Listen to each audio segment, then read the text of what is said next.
What's up, gamers? DreamcastGuy here, and it's Top 10 Thursday. The question I probably get the absolute most is, what have I been playing? It seems like everybody's curious that whenever I'm not making a video, what do I just sit down and play for fun? Because I'm such a hardcore gamer, I'm almost always trying to beat something. I usually even keep a gaming device in my pocket, so at any time I can just sit down and start another adventure. So I actually wanted to try and answer that, and I decided to go back through everything I've played on each of the major consoles and actually investigate what I have spent the most time with. And some of these, I've literally put hundreds and hundreds of hours into it, and I'll fully just say that some of these games are not good. I got addicted to them, but they kinda suck. So today, I'm going to finally unveil the top 10 games I have played the absolute most on the PlayStation 4. Number 10. The Evil Within 2.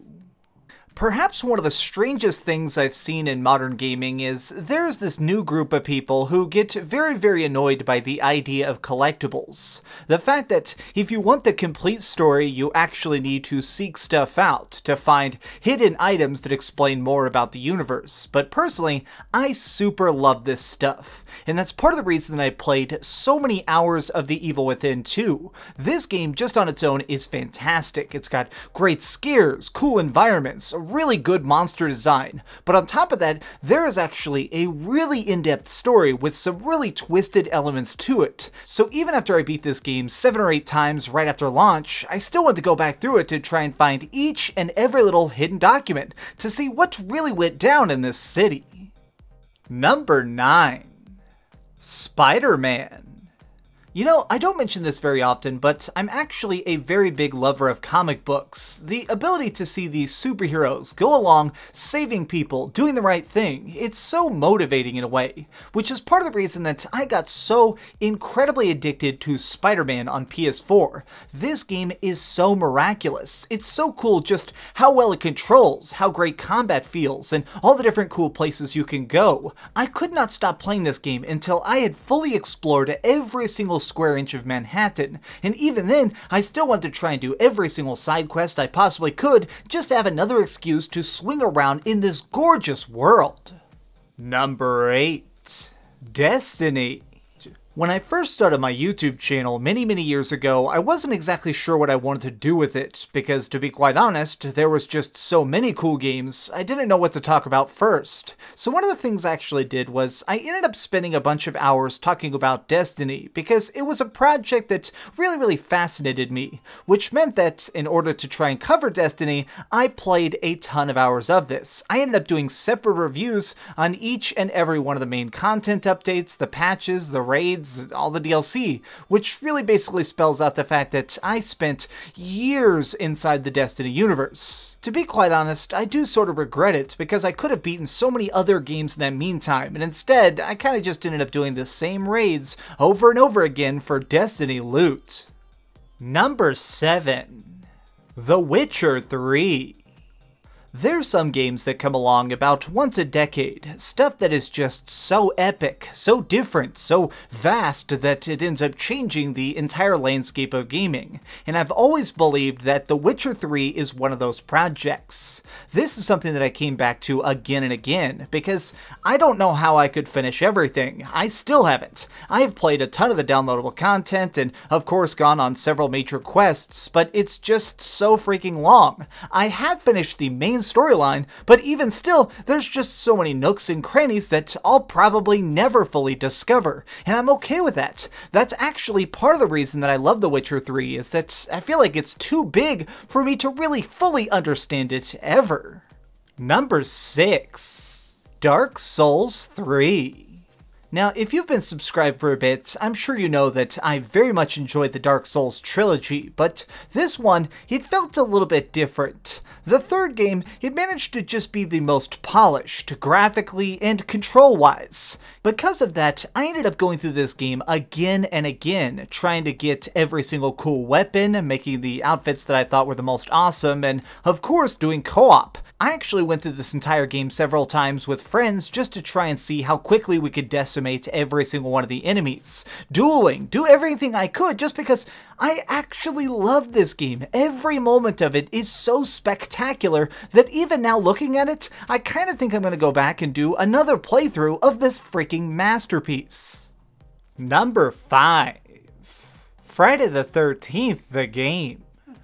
It seems like to me that there are two very separate categories of online play. If you're doing multiplayer over the internet, it's either skill-based or social-based. Skill-based games are typically stuff where you're trying to get ultra good and every single talent point completely matters. Whereas social games, these are more things that are supposed to be fun, silly, you know, things that just are fun because you're doing it.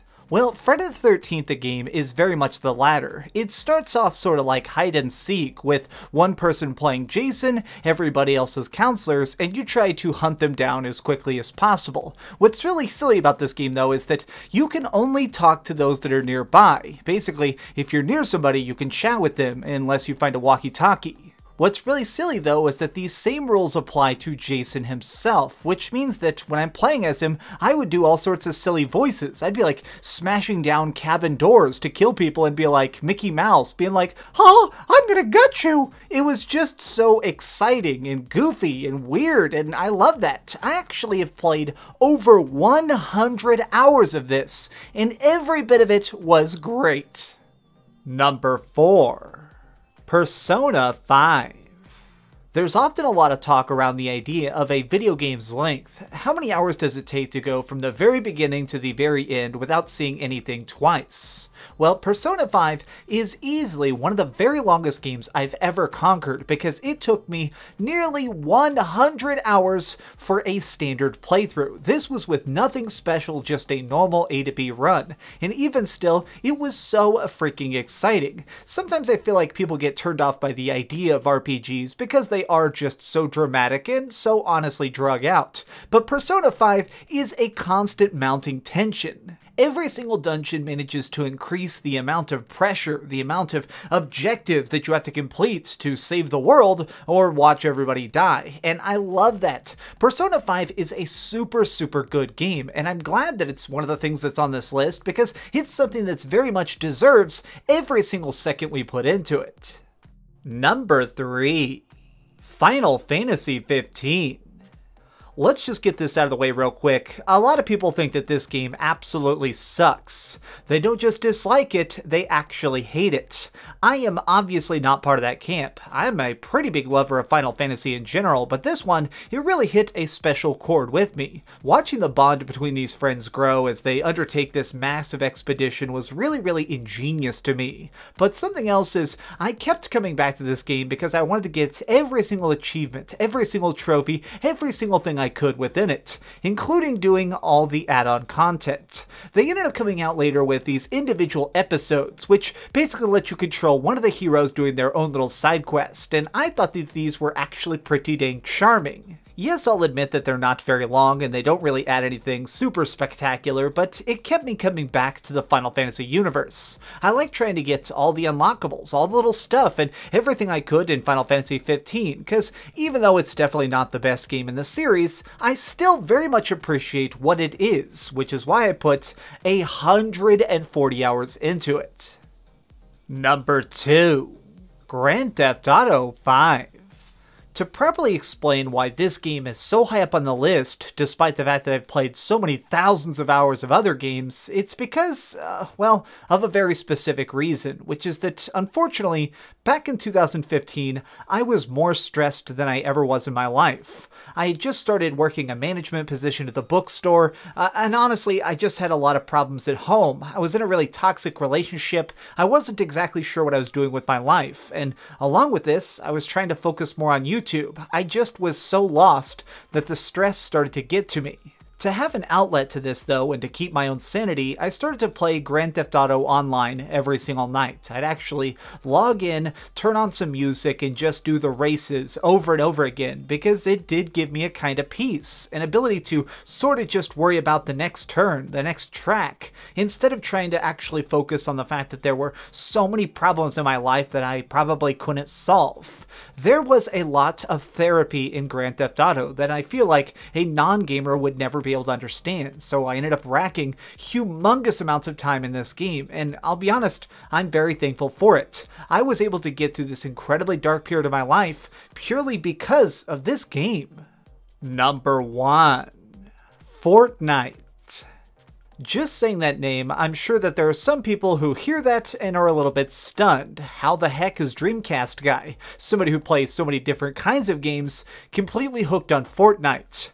Well, something I feel like a lot of people don't understand is that as you grow older, your friendships change. You're not always going to be best friends with the same people, and the way you hang out with people definitely alters. I experienced this very heavily when a lot of my friends got office jobs. We were all over the Dallas area. We weren't able to just hang out in person. So when we needed to relax, we would actually all log into Fortnite. We would play this thing all freaking night sometimes. Seriously, we would get in trouble with our bosses because we just played this game until we literally could keep our eyes open, and it was great.